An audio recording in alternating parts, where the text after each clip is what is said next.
Good morning po. Bali, pakita ko lang po sa inyo kung paano ko po ginagawa yung burner ko. Simple lang po siya pero blue flame. Tsaka napakaganda ng apoy. Ito po. 3 inch po. Tapos 3/4 na tubo. 2 mm. 6 na paikot. Tapos dalawa. Tapos 6. 2 mm po lahat yun. Sa taas po 1.5 mm. 9 na butas. Pakita ko lang po sa inyo kung paano ko po ginagawa ang pagbubutas. Bali ito po, sa unang butas, tatapatan ko na siya sa may gitna niya para dalawa po siya. Unang butas.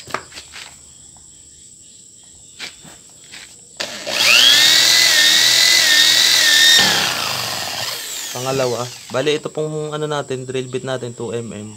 Konti lang yung ilabas nyo sa ano kasi para hindi siya nababali. Pangalawa.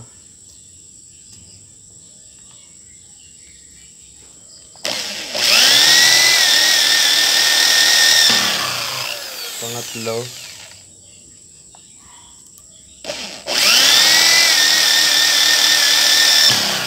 Apat. Pagka-apat po, magbubutas ko ulit sa ibabaw niya.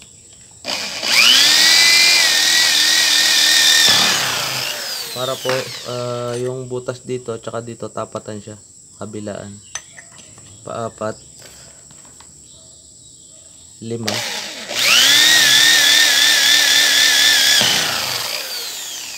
Pang-6 po.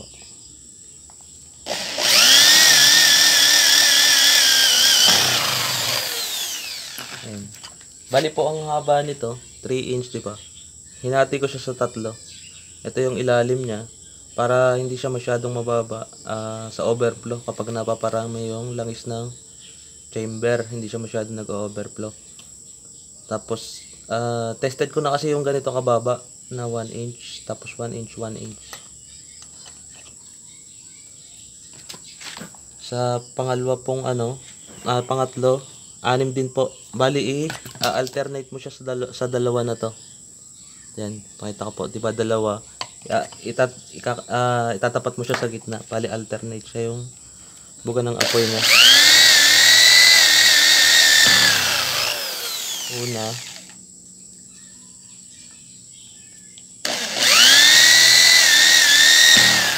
Pangalawa.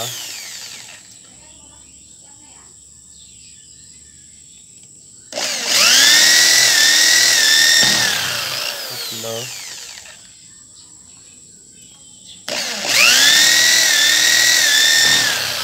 Apat.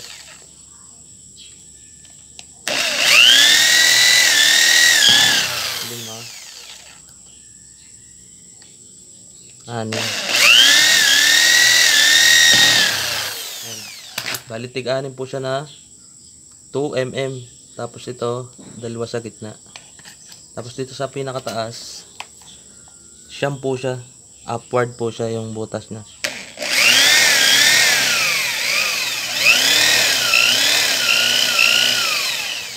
Huwag niyo po itutuloy yung butas kasi bubutasan pa po natin siya ng may pinatilos ako dito na drill bit para matigas din.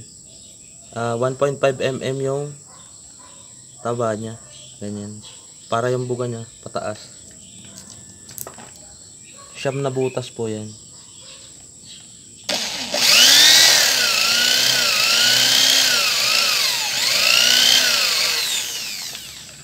Bali ang sukat po nitong layo. Burado na kasi yung ko eh. Nasa 1 cm lang siya. 1 cm yung sa ilalim. 6, 1 cm dito.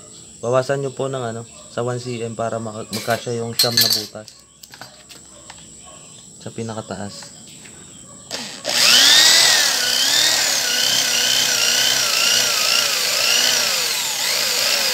Huwag nyo po isasagad yung butas kasi lalaki yung butas niya ng 2 cm. 2 mm.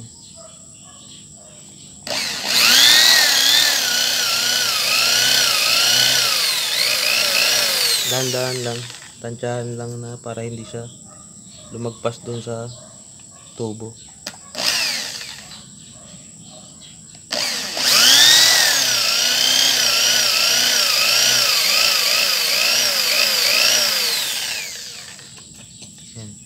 Matipid po ito sa langis yung design na to.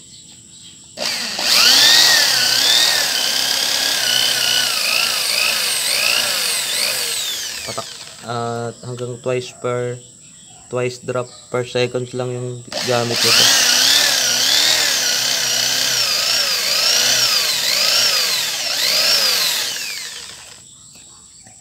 Pang siyam na butas.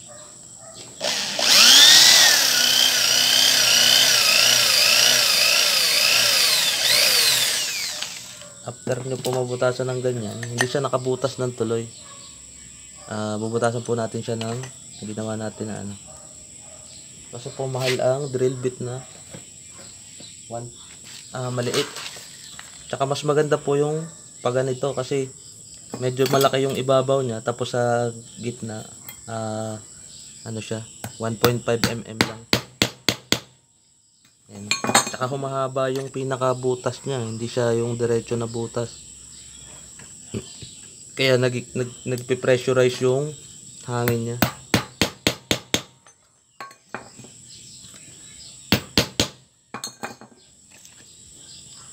Butasan po natin ng upward.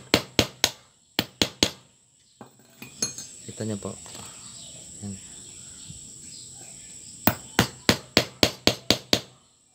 Upward po siya. Para pataas yung muga ng apoy niya.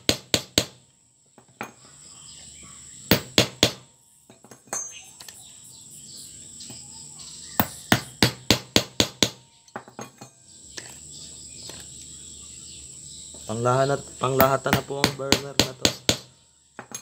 Kahit pang mga handaan.